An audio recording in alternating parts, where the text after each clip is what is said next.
Halo semuanya, selamat datang di podcast Cemas, cerita mistis masyarakat. Mungkin sebelumnya gue akan memperkenalkan diri gue terlebih dahulu ya. Nama gue Ali dan kali ini gue ditemenin sama salah satu tim dari IVG yang mana dia akan menceritakan pengalaman mistisnya nih. Oke, mungkin bisa perkenalan diri dulu kali ya. Halo, nama gue Cia, gue dari tim IPG. Oke, Ci, yang gue denger nih katanya lu punya pengalaman mistis ya. Iya punya. Mungkin bisa diceritain kali ya pengalaman horor lu tuh waktu itu kayak gimana? Waktu itu kejadiannya di tahun 2014, udah lama sih ini. Itu waktu nenek gue lagi sakit. Di rumah gue tuh cukup banyak orang lah ya, kayak nyokap gue, kakak gue, sama suster dan nenek gue. Awalnya tuh nenek gue sakit dibawa ke rumah sakit, dirawat inap gitu. Terus gak lama orang tua gue tuh memutuskan untuk kayaknya udah deh nenek gue tuh dirawat di rumah aja. Akhirnya ya udah emang tuh sakitnya tuh lumayan parah sih, kayak pendarahan gitu. Udah benar-benar sama stroke juga kan nenek gue Oh, tuh. berarti sakitnya tuh komplikasi ya? Iya, kayak emang udah umur lah gitu. Umurnya berapa kalau boleh tahu? Wah lupa sih, kayak sekitar 72 deh. Nah, habis itu udah tuh dibawalah ke rumah dan di situ udah mulai ada tuh kejadian-kejadian yang gue baru rasain yang agak mistis ya bagi gue, karena gue sebelumnya tuh nggak pernah ngerasain semistis itu. Terus waktu itu kan nenek gue udah kayak ya sering banget lah dirawat sama suster dan emang udah sering kayak ngeluh-ngeluh sakit gitu. Ada satu ketika gue tuh kayak ngerasa ada kejanggalan yang gimana gitu ya, kayak mulai dari bau-bau yang gak enak, bau-bau kemenyan gitu. Itu juga berlangsung selama ya lumayan lama lah ya, kalau gak salah tuh semingguan deh. Tapi bau kemenyannya itu muncul di waktu-waktu tertentu kah atau gimana nih? Ya tuh Random kah apa gimana? itu pokoknya mendadak tiba-tiba tuh ada aja tuh bau pas malam-malam, tapi tuh selalu ada tiap malam gitu. Oh, berarti si bau-bauan ini tuh selalu adanya tiap malam ya? Kalau Iya. misalnya pagi sampai sore mungkin jarang ya? Nah gue kira tuh baunya tuh cuma ada di kamar gue, ternyata itu yang nyium tuh bukan gue doang, kakak gue, nyokap gue, dan pokoknya semua tuh di si rumah tuh emang nyium gitu. Nah gue pikir itu kemenyan tuh karena di samping gue kan kebon gitu, jadi gue pikir kayak oh ya mungkin emang ada karena kan samping gue kebon gitu. Terus nah kan gue pikir cuman di malam itu aja kan, ternyata selama beberapa hari kemudian tuh kayak masih ada sampai akhirnya kayak kakak gue tuh nyari tahu lah, kakak gue gitu nyari tahu di searching lah di internet, kenapa sih ini kan kayaknya ada yang nggak beres itu, tambah karena lagi kan sebelumnya nggak pernah ada ya bau-bau kemenyan itu ya? bener-bener nggak ada, walaupun ya rumah gue samping kebun tapi nggak pernah ada gitu, baru saat itu aja. Akhirnya ya udah gue cari tahu, kakak gue tuh awalnya yang kayak wah ternyata kedatangan sosok gitu. Itu setelah browsing? Iya, kakak gue tuh ngasih tahu gue, terus pokoknya dari situ kakak orang sekeluarga tuh bilang udahlah banyak-banyakin sholat deh, kayak gitu.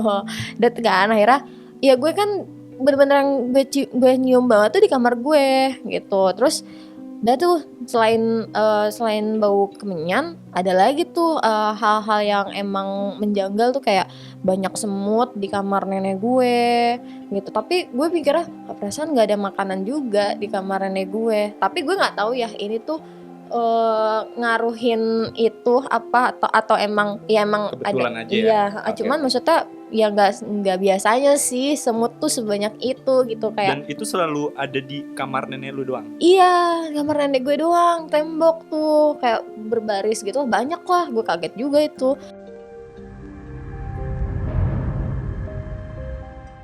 Ada lagi lah kayak nenek gue tuh suka ngomong sendiri gitu, kayak ngomong di depan, ngomong ke arah pintu gitu loh.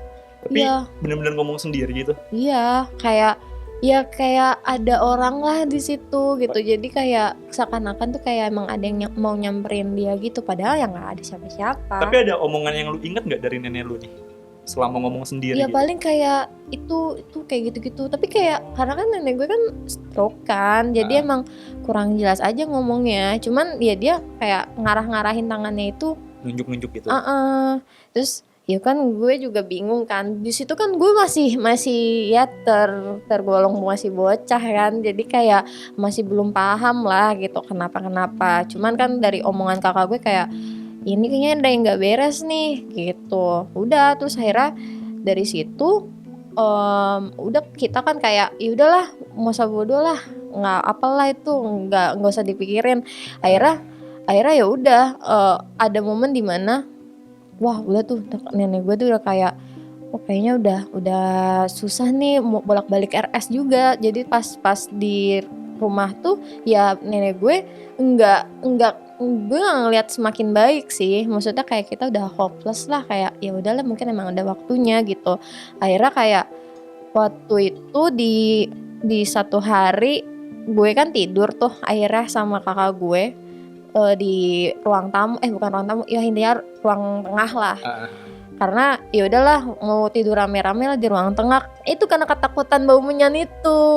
Ada akhirnya di ruang tengah tidurlah gue sama kakak gue kan. Nah terus kondisinya tuh ruang tengah tuh depan pokoknya ada depannya tuh ada kamar nenek gue. Kalau digambarin mungkin gini ya, ini ruang tengah nih, terus di sini kamar Iya. nenek lo.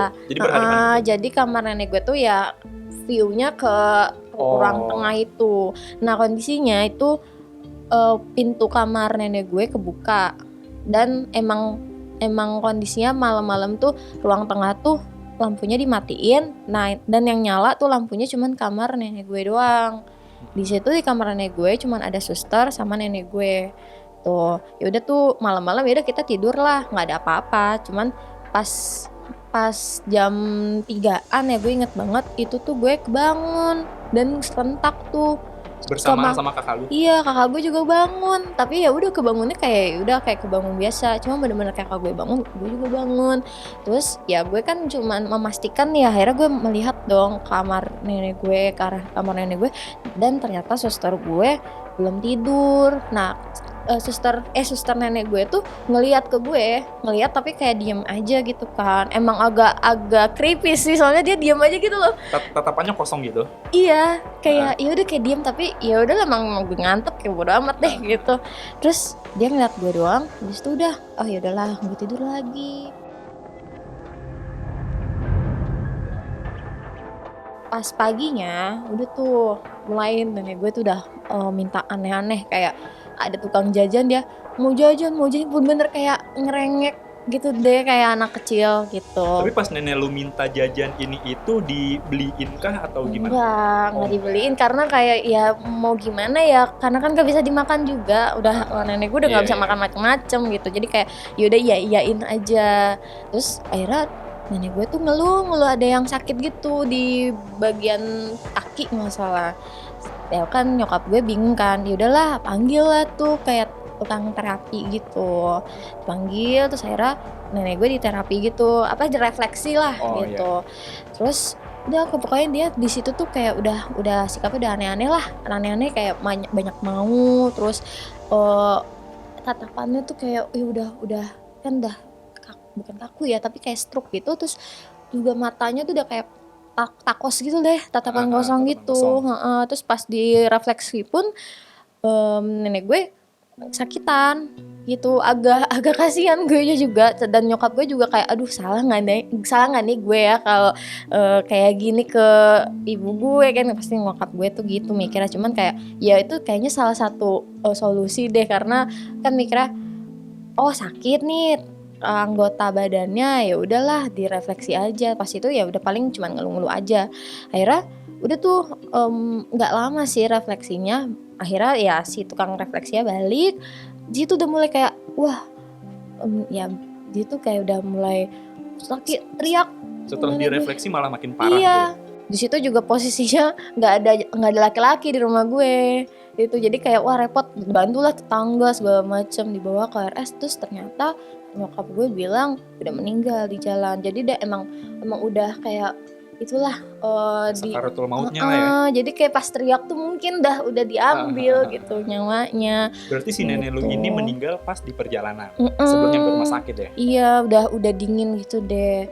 Udah tuh pas dia mereka nyokap gue sama nenek gue udah di RS, nyokap gue kan minta ya gue nyamperin kan ke RS. Nah pas di RS tuh gue kok nggak salah ya nyokap gue ngasih tahu gitu. Nyokap gue ngasih tahu kemarin suster bilang ke nyokap gue kalau iya pas malam-malam itu ngeliat kenapa gue bareng-bareng bisa kebangun jam 3 itu tuh ada yang ngeliatin gue sama kakak gue.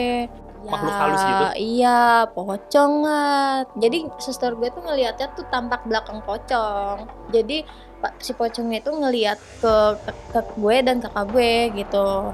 Jadi makanya pas itu gue kebangun kan gue ngeliat suster nenek gue tuh kayak ngeliat gue tapi kayak diem gitu kan. Diemnya tuh kayak sambil senderan di tembok terus ya kayak ngeliat gitu doang, mungkin dia shock ya. Bisa jadi. Tapi posisi si pocongnya ini dijelasin nggak apa dia ada di dalam kamar atau di mana? Yang pasti kan si pocong ini kan membelakangi si mbak lu kan. Nah itu dia posisinya di mana tuh, di dalam kamar? Enggak, di depan kamar. Jadi benar-benar sama persis di ruang tengah juga. Tapi nggak deket sama gue sama kakak gue sih. Cuman maksudnya ya ada space lah dia ada gitu. Jarak. Ada jarak. Jadi kayak emang tuh pocong mantau gue sama kakak gue gitu. Tapi posisinya nggak di dalam kamar, di luar kamar.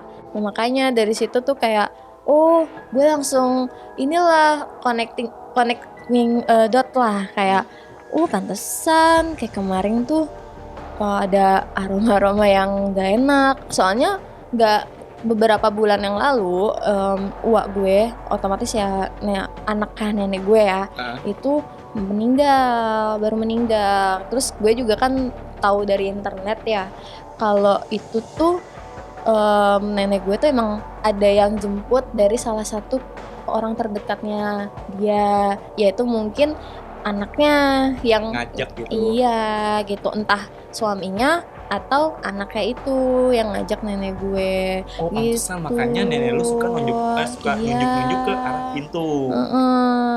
Dan itu benar-benar kayak deket banget wanginya, nggak cuman lewat doang. Itu jadi kayak emang pasti ada di sini gitu.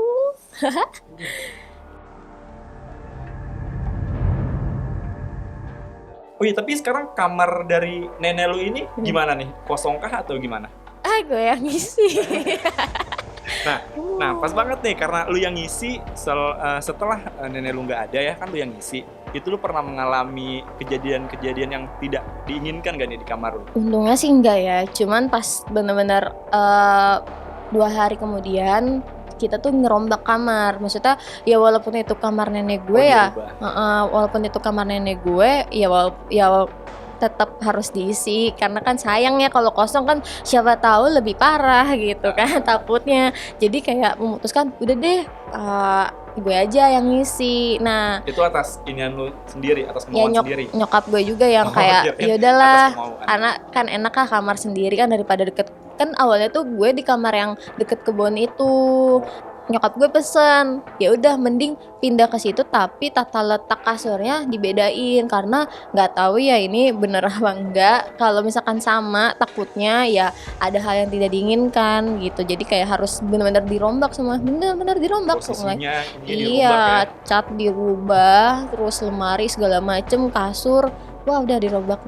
Berarti setelah nenek lu meninggal itu udah nggak ada lagi kejadian-kejadian aneh yang keluarga lu alamin ya?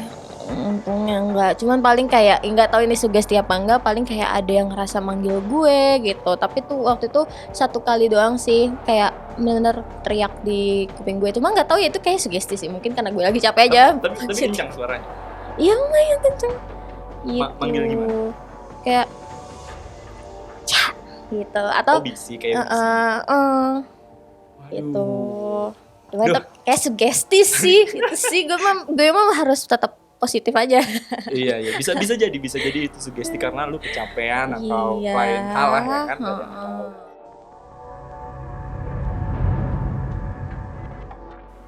Beberapa bulan yang lalu ya itu gue kan tidurnya tuh gimana ya? Ini tuh pintu keluar. Ini kasur gue nih.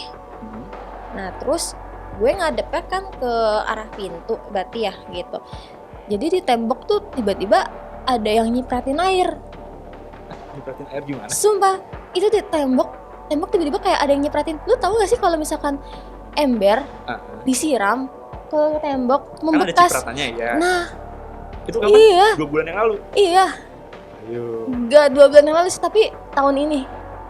Siapa? Lu nggak Gue mencoba nggak nanya ke tahu, keluarga dan lu itu itu siapa yang bunyi ngelakuin gitu? air. Nggak tahu, orang gue di kamar sendiri.